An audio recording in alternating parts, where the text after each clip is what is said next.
Hi, my name's Ben. I work for the Game House, and today we're going to be looking at a quick 2023 NFL draft profile for the Miami Dolphins. Now, first things first, there's not going to be any tape in here, as I've mentioned before, and second, there are some people working on the roof right now, so if you hear some banging around, I'll try and edit around that, but thanks for being patient. So let's look at their team needs. Tight end is a big team need, as Mike Gesicki walked in free agency.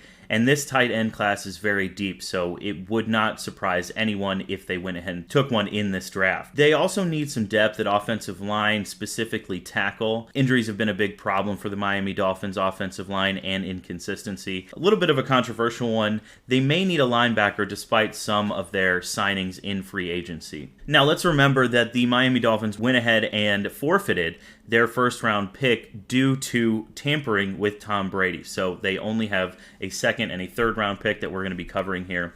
So let's get right into the controversy. I do have them taking a linebacker first, an outside linebacker, and Drew Sanders out of Arkansas. A lot of mock drafts have the Dolphins taking a running back or maybe a tight end with this first pick, but I really do think the Dolphins need some depth and some youth at that position.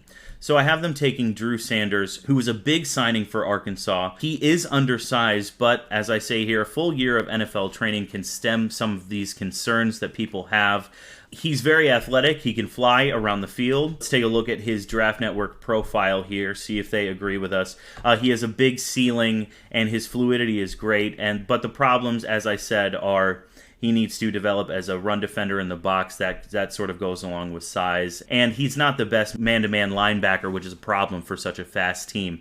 But I think he can be one of their starting outside linebackers right away, and to get him in the second round would be huge. So next, we have Sam Laporta, the tight end out of Iowa. Now, a lot of really good tight ends are going to go really early, or if there's not a run on tight end, they could end up getting someone even better here. But I have them going with Iowa's tight end. Iowa's sort of been tight end university in the past, so grabbing someone like Laporta who can block and has great route running would be huge for this team. Now, he's not very fast, but like I said, the Dolphins are one of the fastest teams in the NFL, so I'm not sure they need a ton of speed here. Draft Network agrees hands and route running are great, and he can work all areas of the field, but the problem is he's not a great blocker, which is an issue given the Dolphins' poor offensive line at times.